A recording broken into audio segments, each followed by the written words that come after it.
It's the Indian Army which is readjusting its deployment based on intelligence inputs and security imperatives. So the Army has deployed approximately, as per reports, 500 para special forces commandos to track down 50 to 55 terrorists from Pakistan who have entered the region.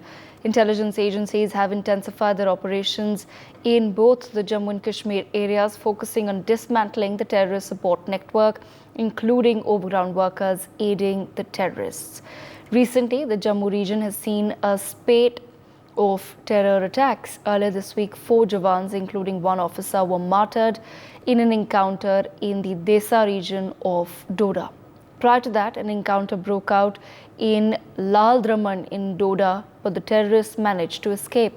In June, the Jammu region saw a series of attacks in Kathua, in Riyasi and Doda, where civilians as well as army personnel lost their lives. According to data shared by the South Asia Terrorism Portal, in 2024 so far, 13 security forces have been martyred, 17 civilians have lost their lives, and 30 terrorists have been neutralized in almost 28 incidents of terrorism in Jammu and Kashmir. In 2023, 87 terrorists were neutralized and 33 security personnel were martyred across 72 terror attacks. In the year 2020, 21 and 2022 saw as many as 44 terror attacks. 2019, the region saw 135 terror attacks. Those are, of course, the numbers that we're looking at, but ultimately, what really is now the plan of action of the government as well as our forces, given that there will be elections in Jammu and Kashmir soon. We are expecting assembly elections to take place in Jammu and Kashmir. As per courts, they have to take place before September. We are already in the end of, almost nearing the end of July. And ever since this announcement has been made, we have seen a rise in the number of terror attacks.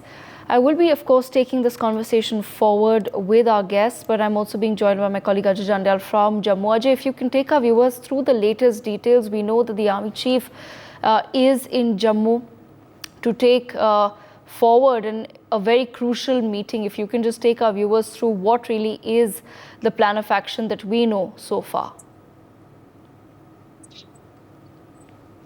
Devika, I feel that, in next few days, there will be a big action by the security forces. Right now, I'm standing right outside the, Raj Bhavan, and you could see that the number of senior officials, they have already arrived, and this meeting is about to over. There was a meeting between top security officials, and Army Chief was chairing that meeting, and now after, that first meeting, now second meeting has started, and these are the visuals from the Raj Bhavan, where senior officials and Army Chief LG Manoj Sinha, DGP Jammu Kashmir Police, and other top brass of the different security forces, they are meeting inside the Raj Bhavan and definitely discussing the current scenario of the Jammu and Kashmir, and especially the Jammu region, that how to deal with such situation, what are the forces preparedness, because this is very important to ensure that, for the terrorists, those who are operating and continuously trying to give damage to the defense forces and the civilians in the far-flung area, in the forest area, they has to be neutralized as soon as possible.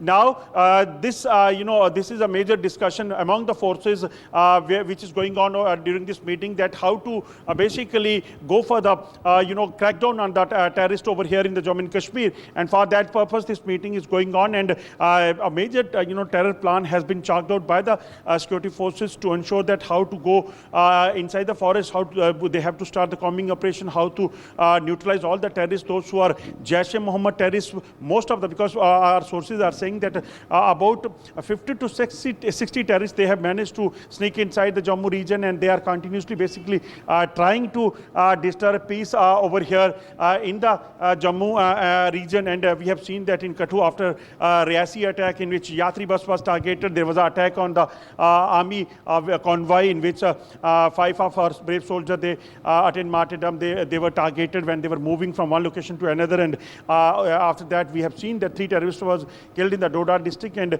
after that, there was a terror attack on the defense forces on Indian Army patrol party, in which 4 of our brave Jawan, including Captain Thapa, they attained martyrdom. So that indicates that these are the plans of Pakistan to disturb peace by any mean, by targeting the civilians and the defense forces. But now this crucial meeting is underway, and definitely during this meeting it will be planned that how to go ahead in the forest area, how to neutralize all the terrorists, how to guard the border areas and the line of control to follow all the nefarious plan of pushing in the terrorists over here in the Jammu and Kashmir, because Pakistan Army and Pakistani forces, they are basically using the ceasefire as a shield and pushing the terrorists in the Jammu and Kashmir. And the recent incident in which Kupwara, the Karen area, when weapons like Steer AUG was recovered, that indicates that not only the terrorists but SSG commandos, who are basically elite force of Pakistan Army, they are also basically being pushed over here in the Jammu region to carry out attacks, and they are also part of these terror groups. So this is what exactly happening over here. But Indian forces and Indian government, they have already made plan to foil all the nefarious plan of Pakistan and to definitely decimate all the terrorist and terror infrastructure operating in the Jammu region. Absolutely. Ajay, thank you so much for that very important ground report on what's happening right now. Let me bring in our experts as well at this one time. Ajan Vedi, let me begin with you, sir. What do you make of the situation in Jammu specifically? Because we have, of course, been discussing Kashmir for a very long time now, but it does seem that unfortunately the time to discuss the security situation in Jammu has also arisen. And keeping in mind, of course, the fact that assembly elections are due in the Union Territory very soon. Well, Devika, if you take the overall situation now, it's definitely that over a period of time, the terrorists have managed to establish a basis, also create an ecosystem, support system in this region, and we have been caught on the back foot. But why does this happen repeatedly? Because you brought out the statistics. In fact, since 2021, we have lost 50 brave hearts. And I just did an op-ed in Tribune 3 days back. And the op-ed article heading is Operational Doctrine Needed to Defeat Proxy War. Now, I have operated in this region multiple times and was commanding a formation sometime in 2000. Let me give you 2-3 important perspectives. First and foremost, we have been dealing with this whole situation as cross-border terrorism, little realizing that it's a proxy war, which has been orchestrated by Pakistan since 1989-90. And they have been able to regulate, calibrate, and choose the place and time. Sometimes it is in Valley, or sometimes it is in south of Pir Panjal, in the Jammu region, even if it spills to Pathankot. The point is that we have not handled this whole situation as a proxy war. And our counter-actions are, in event to event, situation to situation. Right now, and you brought out the figures, that we have pumped in about a brigade-sized troops, special forces, and now we are trying to seize the initiative, we are trying to take counter-action. But ironically, we are always reacting. We have not been on the proactive, on the front foot. So my recommendation, 2-3 important recommendations are, first, let's take this as a proxy war and have a national doctrine, have an operational doctrine to defeat the proxy war. And this can be only done when we put all our assets into our strategic plans, whether it is military, kinetic, non-kinetic issues, and even at the government level, we need to ensure that Pakistan feels the heat. We make it cost prohibitive, whether by political, diplomatic, economic means. And as far as operation doctrine are concerned, we need to deal it in 3 segments. Firstly, cross the LOC until we don't take on the camps, the terrorist staging areas, until we don't take out the leadership. On the LOC, we are only accepting the visitors coming. There is a ceasefire agreement. We are not able to take punitive actions on the LOC. So we have to ensure that Pakistan Army also pays the price once they are, abetting the infiltration or facilitating. And thirdly, we have to set the own house in order. After all, the terrorists cannot survive until they have a local support, until they have some kind of logistic basis. So there are certain elements which are supporting the terrorists, elements or some elements out of sheer coercion or compulsion. We have to put our own house in order. And lastly, we must ensure that election go on, because this is one of the immediate aim of Pakistan would be to torpedo the elections, because we had very good turnout in the last, Lok Sabha elections. And now the Pakistan effort will be to defeat this design. So all I can say is we need a operational doctrine, we need a strategy, and we need to be more proactive rather than only reacting situations. Right. Absolutely. Let me bring in Major General Shashi Asthana as well. So your perspective on what's happening, and of course, what do you think really can be then both a short-term and a long-term plan? I agree with whatever General Dwivedi has said, and therefore now I will add on to whatever he has said in both cases. Firstly, as far as the contributory factors are concerned, there is no doubt that in Pakistan, they were not too happy with the kind of successful parliamentary elections we had here, and therefore they would like to disrupt the next one. And this is one of the best methods. Proxy war is one of the best methods to do so, and that's the only method which they have. Number two, their own conditions, whether economic conditions or internal security conditions are bad, and Pakistan Army would like a diversion there. Thirdly, there are a number of terrorists who are being killed by unknown guys, and the Pakistanis are also getting a heat into that as well, and they would like to perhaps divert attention. These are some of the contributory factors from outside. Now, when we look at inside, which is equally important and in fact more important, as was mentioned. Firstly, there is no doubt that we had decreased, or there was not deliberately decreased, but there was lesser troop density in Jammu region, and therefore terrorists have found an opportunity to take a chance there. Their reasons can be many, whether we had our compulsions in LAC, whether we had additional forces which had to go back, whatever. But the fact is that the troop density is low, the intelligence security grid is low, and therefore we need to build both. I'm given to understand that the trap density is being increased, and so is the case with the intelligence grid. And I think additional agencies are going in, para-commandos are going in, and additional troops are also going in. That's one part of it. Secondly, the most important thing is that as far as the society is concerned, these terrorists cannot survive without the society support. So society also has to come up. We earlier used to have the village defense committees. I think we need to reactivate them. That was arming a couple of villagers who could take on. And there have been, even in the recent past, there has been an example wherein the village defense committee fired, and therefore the terrorists thereafter did not take any action in that particular area.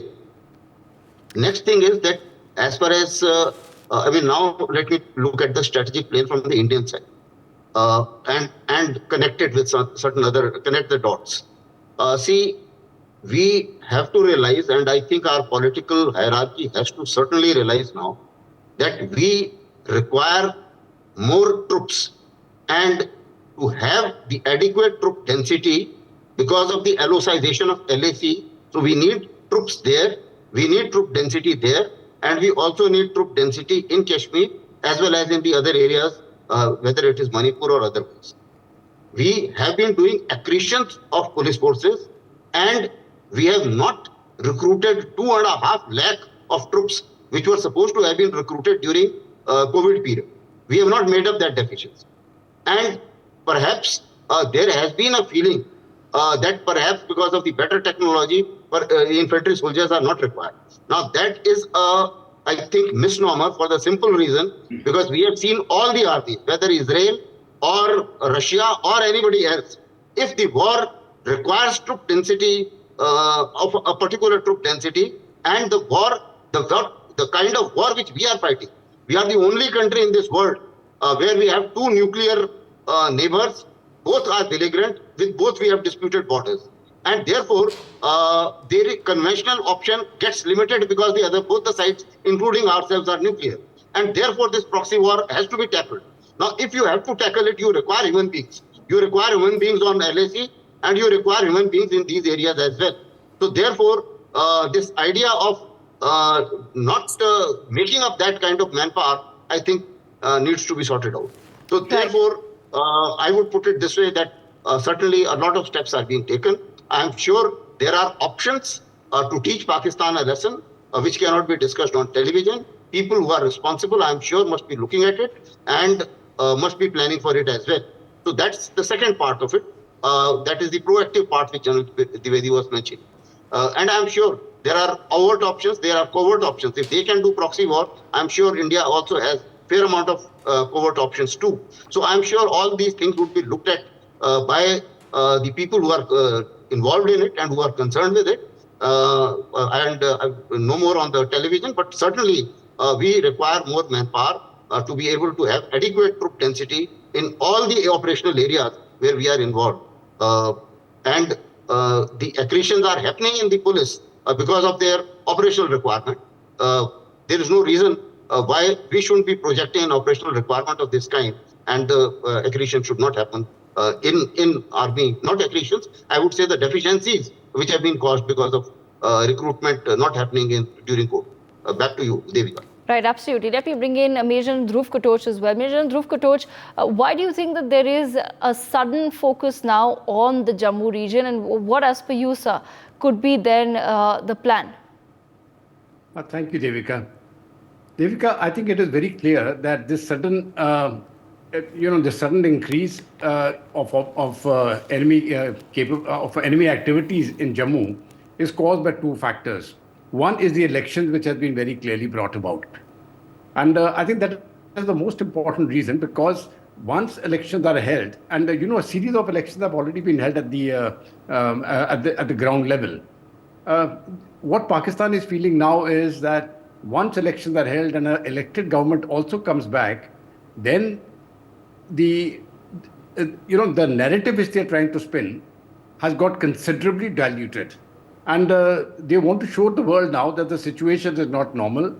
They want to tell the world India must talk to Pakistan. And unfortunately, we have also got some certain political parties in India, including in Jammu and Kashmir, who are also saying talk to Pakistan, which really is not the option. But Pakistan wants that to be on the table. I think that is one of the reasons. The second thing is, and it is my view, perhaps there is some external influence now also on the Pakistanis. I'm not sure where it is coming from. It could be from China, it could be from the United States, is to keep India under pressure. And one of the things which really comes in is the ongoing war in Ukraine, where the Americans are really thinking of, okay, we want India on our side. And India has made it very clear, the External Affairs Minister and the Prime Minister made it very clear, we are going to chart an independent foreign policy where Indian interests are paramount. Is that also part of it? We really don't know. But the central point is that the activities have increased. And one thing and they have increased in the Jammu region because that area has been peaceful for a very long time. Kashmir has been sensitized to a great extent, and the terrorists have been finding it difficult to operate there. Not that they can't operate, it's becoming increasingly difficult. So the shift has taken place southwards towards the Jammu region. I think two things are required. The General Dwivedi brought out the aspect of a doctrinal approach. I agree, we need a doctrinal approach. And I think the doctrine must very clearly state that any infiltration of terrorists across the line of control will be treated as an act of war, which will indicate that the ceasefire, which is so long in operation, has been violated by Pakistan. And then after that, I think it is absolutely appropriate for us not to just go after the terrorists. They are the pawns, they don't really matter. I think we need to go after all those posts, the enemy posts which are there, which are providing assistance to these people to infiltrate into India. Now, I realize there will be escalation, there will be cost to both sides, but I think we are in a better position to bear the cost and to also control the escalation. But unless, as General Astana said, we make the Pakistan military feel the pain, and unless we make them pay the price, I don't think this is going to end. The problem is not in Jammu and Kashmir. The problem lies in Pindi.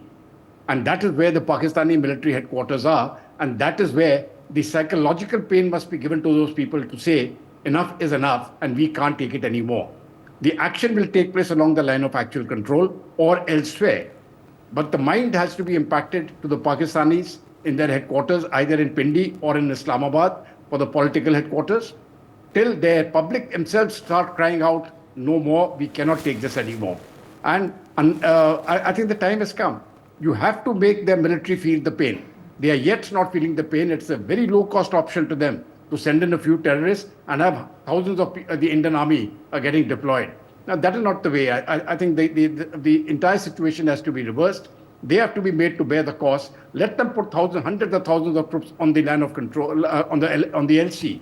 That is the cost which we should make them pay. And it is my recommendation that we move toward that end. Devika. Right, absolutely. I'll come to you in just a moment, sir. Brigadier Rajan Jamwal also with us on the broadcast. Brigadier Jamwal, what do you feel of the entire situation right now? And what do you think could be the possible plan of action?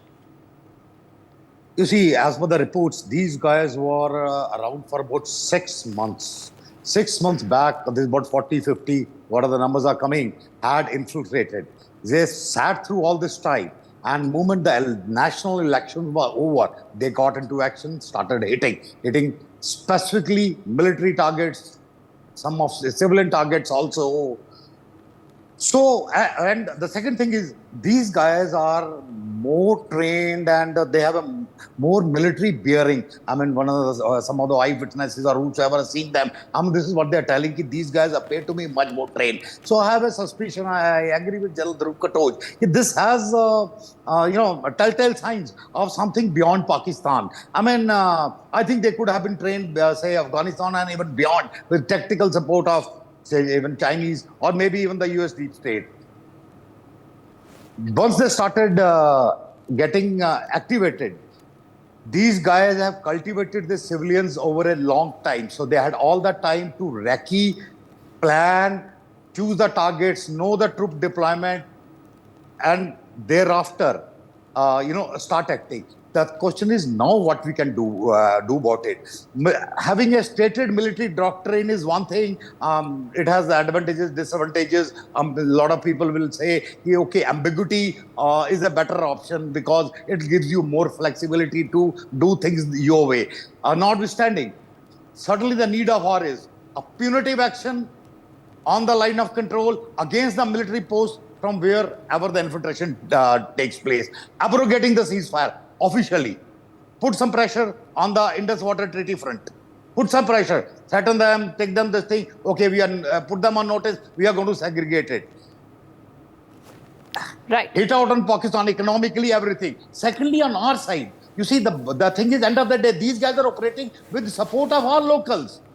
I mean, in this case, mostly it is the Bakrwal. Now, what do we do? Win them over. There is, like, we have developed a national constituency in Kashmir, which is developing now.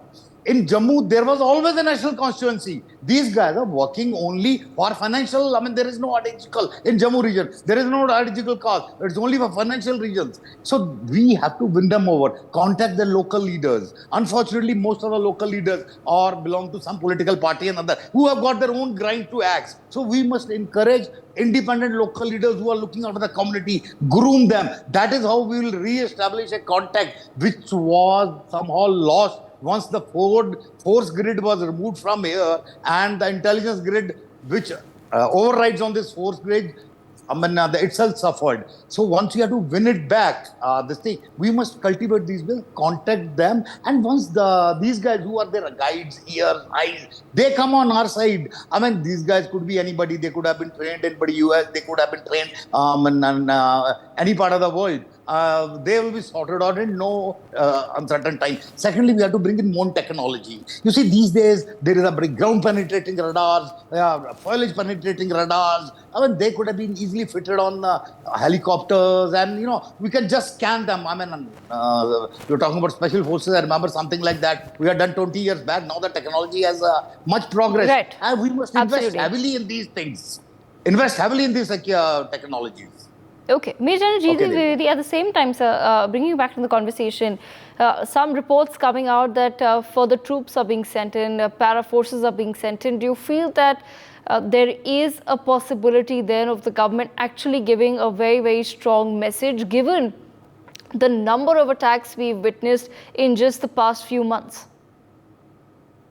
Well, Devika, I think this proxy war has gone on for 3.5 decades. and we have not been able to give strong message. We have not been able to create deterrence, and that's the need of the hour. That we need to create deterrence, and deterrence can be created only once we are proactive. And what General Kutuz brought out, that sanctity of LAC is not only when Pakistan army violates it. It is when the terrorists are coming, the sanctity of LAC is violated. So all I can say is we need a holistic approach. We need an integrated approach in which we need to see proxy war and defeated across on the LOC and in the hinterland. And please remember that there is no substitute to the troops on the ground, and troops have to be well trained. You see the kind of opposition. We are not in this situation where like occupation forces are stabilizing. We have to fight out these very hardcore terrorists. And therefore, this scheme like Agniveer and all is time that they are put on hold, because this scheme has brought in a lot of deficiency in recruitment. And finally, 2 points. Please take the LAC and LOC as one integrated border. Today, there is a high degree of collusion between Pakistan and China, and both are furthering each other's aim. Point number one. Point number two, this has to be taken in national battle. It is not the political party, they need to differ. Nation has to come together. All security forces, whether army, paramilitary forces, all have to come together. And we have to put the complete national power into it, whether it is technology, whether boots on the ground, in a very integrated and a long-term perspective. Yes, for time being, we will be able to stabilize, but this scene is not going to be over until we tackle it very holistically, because time has come to tell Pakistan no more. And that means very strong political will, very strong matching actions on the ground, Devika. For more such videos, subscribe to the NewsX YouTube channel, hit the bell icon.